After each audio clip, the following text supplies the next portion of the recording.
Magruder's American Government. Chapter 4, Federalism. Section 1, Federalism, Powers Divided. You know that federal law requires young men to register for military service at age 18, that most employers must pay their workers at least a minimum wage set by Act of Congress, and that no person can be denied a job on the basis of his or her race or ethnicity. You also know that state law says that you must have a driver's license in order to drive a car, that it is illegal for anyone under 21 to buy alcoholic beverages, and that only those persons who can satisfy certain requirements can buy or own firearms. Those three examples illustrate a very complex matter, the division of powers of government in this country between the national government, on the one hand, and the 50 states on the other. This section will help you better understand that sometimes complicated but very important arrangement. The framers choose federalism. When the framers of the Constitution met at Philadelphia in 1787, they faced a number of difficult questions. Not the least of them, how could they possibly create a new central government that would be strong enough to meet the needs of the day and would, at the same time, preserve the already existing states? Few of the framers favored a strong central government based on the British model, and all of them knew that the Revolution had been fought in the name of local self-government. They also knew that the government established under the Articles of Confederation had proved too weak to deal with the new nation's many problems. While the framers favored a stronger national government, they also knew firsthand the importance of limiting federal powers. They were convinced that 1. The government power inevitably poses a threat to individual liberty. 2. That therefore the exercise of governmental power must be restrained. And 3. That to divide the governmental power, as federalism does, is to prevent its abuse. Federalism defined. Federalism is a system of government in which a written constitution divides the powers of government on a territorial basis between a central government and several regional governments, usually called states or provinces. Each of these basic levels of government has its own substantial set of powers. Neither level, acting alone, can change the basic division of powers the Constitution has created. Additionally, each level of government operates through its own agencies and acts directly through its own officials and laws. The American system of government stands as a prime example of federalism. The basic design of that system is set out in the Constitution. The document provides for a division of powers between the national government and the governments of the 50 states. That is, it assigns certain powers to the national government and reserves others to the states. This division of power was implied in the original Constitution and then spelled out in the 10th Amendment. In effect, federalism produces a dual system of government. That is, it provides for two basic levels of government, each with its own field of authority and each operating over the same people and the same territory at the same time. In the American federal system, each of the two basic levels of government can make certain decisions and do certain things that the other level cannot. For example, only the federal government can regulate interstate commerce, that is, trade conducted between and among the various states. On the other hand, each of the states decides for itself whether those who commit certain crimes in that state can be put to death. Federalism's major strength lies in this central fact. It allows local action in matters of local concern and national action in matters of wider concern. Local traditions, needs, and desires may vary from one state to another, and federalism allows for differing circumstances among the states. Illustrations of this point are nearly endless.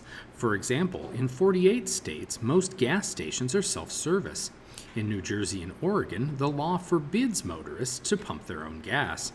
Only one state, North Dakota, does not require voters to register in order to cast their ballots. Only Nebraska has a unicameral, one-house legislature. Oregon and Washington are the only states that have legalized physician-assisted suicide. Only 5 states, Alaska, Delaware, New Hampshire, Montana, and Oregon, do not impose a general sales tax. Federalism also allows for experimentation and innovation in solving public policy problems. Indeed, the several states have long been described as so many laboratories of government. New approaches to difficult matters may originate in one state and then be adopted in another or even put in place at the national level. The Welfare Reform Act passed by Congress in 1996 affords a useful illustration of this point. The landmark statute revolutionized the federal government's approach to providing welfare assistance to millions of Americans on the lower rungs of the nation's economic ladder, and its basic features were first suggested by welfare administrators in the states of Wisconsin, California, and Michigan. In its most noteworthy provisions, the law abolished the Aid to Families with Dependent Children (AFDC) program, replacing it with block grants to the states. The several states now have wide discretion in the determination of eligibility for financial assistance. While federalism allows individual states to handle state and local matters, it also provides for the strength that comes from the Union. National defense and foreign affairs offer useful illustrations of this point. So too do domestic affairs. Take, for example, a natural disaster. When a flood, drought, hurricane, or other catastrophe hits a particular state, the resources of the national government and all of the other states can be mobilized to aid the stricken area. Powers of the federal government. The national government is a government of delegated powers. That is, the government has only those powers granted to it in the Constitution. There are 3 distinct types of delegated powers: expressed, implied, or inherent. The expressed powers. The expressed powers are those powers delegated to the national government in so many words, spelled out expressly in the Constitution. Those powers are also sometimes called the enumerated powers. You can find most of the expressed powers in Article 1, Section 8. There, in 18 separate clauses, the Constitution expressly gives 27 powers to Congress. They include the power to lay and collect taxes, to coin money, to regulate foreign and interstate commerce, to raise and maintain armed forces, to declare war, to fix standards of weights and measures, to grant patents and copyrights, and to do many other things. Several other expressed powers are set out elsewhere in the Constitution as well. Article 2, Section 2 gives several powers to the President, including the power to act as Commander-in-Chief of the Armed Forces, to grant reprieves and pardons, to make treaties, and to appoint major federal officials. Article 3 grants the judicial power of the United States to the Supreme Court and other courts in the federal judiciary. And, finally, several expressed powers are also found in various amendments to the Constitution. Thus, the 16th Amendment gives Congress the power to levy an income tax. The implied powers. The implied powers are not expressly stated in the Constitution, but they are reasonably suggested, implied by the expressed powers.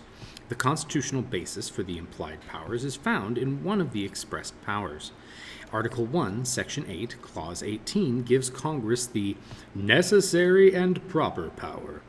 The necessary and proper clause says that Congress has the power, from the Constitution, to make all laws which shall be necessary and proper for carrying into execution the foregoing powers, and all other powers vested by this Constitution in the government of the United States, or in any department or officer thereof.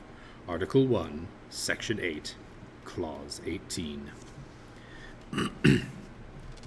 Through decades of congressional and court interpretation, the words necessary and proper have come to mean, in effect, convenient and useful. Indeed, the necessary and proper clause is sometimes called the elastic clause because, over time, it has been stretched to cover so many different situations. Here are but a few of the thousands of examples of the exercise of implied powers. Congress has provided for the regulation of labor management relations, the building of hydroelectric power dams, and the building of the 42,000-mile interstate highway system. It has made federal crimes of such acts as moving stolen goods, gambling devices, and kidnapped persons across state lines. It has prohibited racial discrimination in granting all people access to such places as restaurants, theaters, hotels, and motels. Congress has taken these actions and many more because the power to do so is reasonably implied by just one of the expressed powers, the power to regulate interstate commerce. The inherent powers. The inherent powers are those powers that belong to a national government because it is the national government of a sovereign state in the world community. Although the Constitution does not expressly provide for them, they are powers that, over time, all national governments have come to possess. It stands to reason that the framers of the Constitution intended for the national government they created would also hold those several constitutional powers. The inherent powers are few in number. The major ones include the power to regulate immigration, to deport aliens, to acquire territory, to grant diplomatic recognition to other states, and to protect the nation against rebellion and other attempts to overthrow the government by force or violence. One can argue that most of the inherent powers really are implied by one or more of the expressed powers. For example, the power to regulate immigration is suggested by the expressed power to regulate foreign trade. The power to acquire territory can be drawn from the treaty-making power and the several war powers. But the doctrine of inherent powers holds that it is not necessary to go to those lengths to find these powers in the Constitution. In short, these powers exist because the United States exists. Powers denied to the federal government. Although the Constitution delegates certain powers to the national government, it also denies certain powers to that level of government in order to keep federalism intact. It does so in three distinct ways. First, the Constitution denies some powers to the national government in so many words, expressly. Among them are the powers to levy duties on exports, to take private property for public use without the payment of just compensation, to prohibit freedom of religion, speech, press, or assembly, to conduct illegal searches or seizures, and to deny to any person accused of a crime a speedy and public trial or a trial by jury.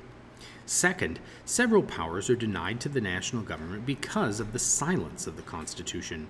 Recall that the national government is a government of delegated powers. It has only those powers the Constitution gives to it. Among the many powers not granted to the national government are the powers to do such things as create a public school system for the nation, enact uniform marriage and divorce laws, and set up units of local government. The Constitution says nothing that would give the national government the power to do any of those things, expressly, implicitly, or inherently.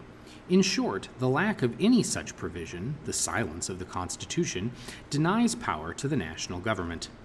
Third, some powers are denied to the national government because of the federal system itself.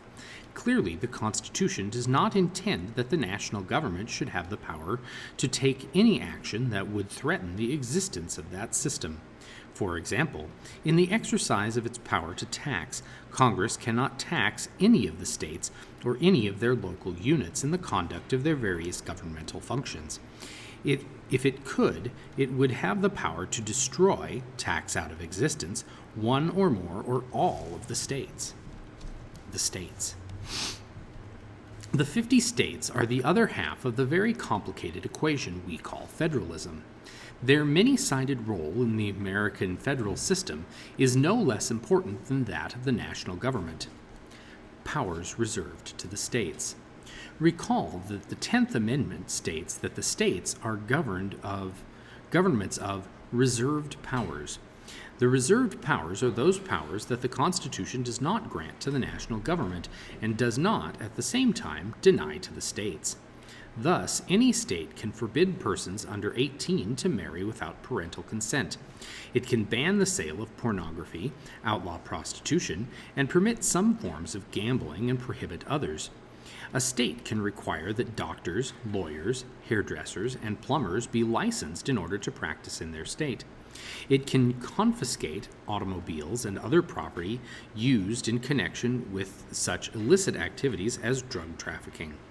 It can establish public schools, enact land use laws, regulate the services and restrict the profits of such public utilities as natural gas, oil, electric power, and telephone companies, and do much, much more.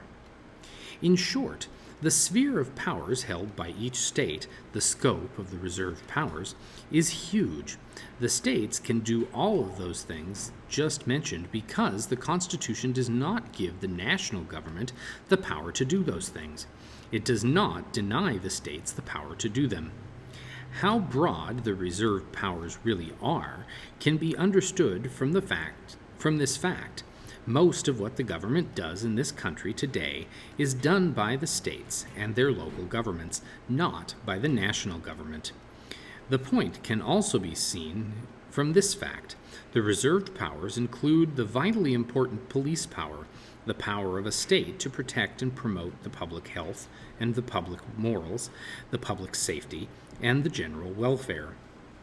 The Constitution does not grant expressed powers to the states, with one notable exception. Section 2 of the 21st Amendment gives the states a virtually unlimited power to regulate the manufacture, sale, and consumption of alcoholic beverages. Powers denied to the states. Just as the Constitution denies many powers to the national government, so it denies many powers to the states.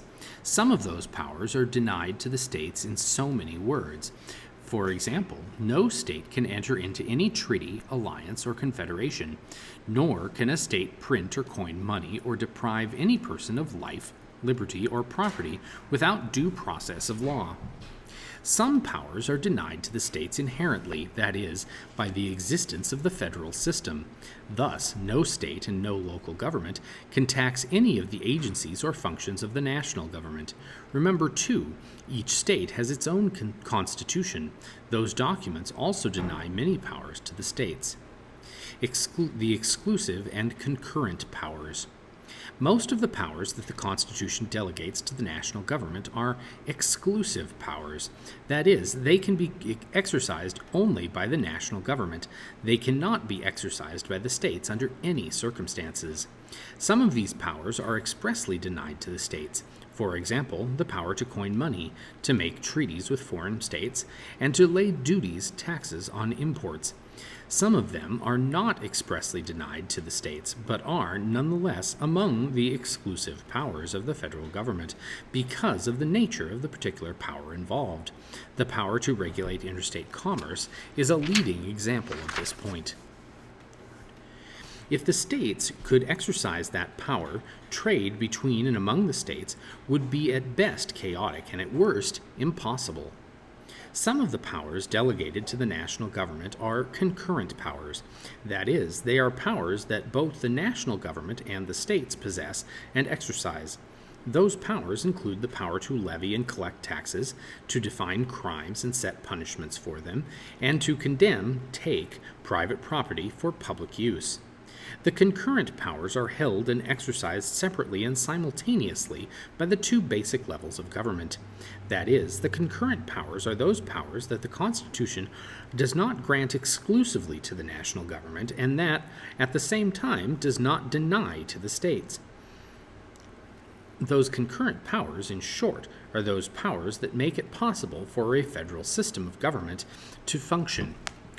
Although government in the United States is often discussed in terms of three levels, national, state, and local, there are in fact only two basic levels in the federal system, the national government and the state governments. The more than 87,000 units of local government of the United States today are subunits of the various state governments. Local government can provide services, regulate activities, collect taxes, and do many other things only because the state has given them the power to do so. In short, when local governments exercise their powers, they are actually exercising state powers. Another way of putting all of this is to remind you of a point that we first made in Chapter 1. Each of the 50 states has a unitary form of government, an arrangement in which a central government that creates local units of government for its own convenience. Supreme law of the land. As you have just seen, the division of powers in the American federal system produces a dual system of government, one in which two basic levels of government operate over the same territory and the same people at the same time. Such an arrangement is bound to result in conflicts between national and state law. The Supremacy Clause. The framers anticipated these conflicts, and so they wrote the Supremacy Clause into the Constitution.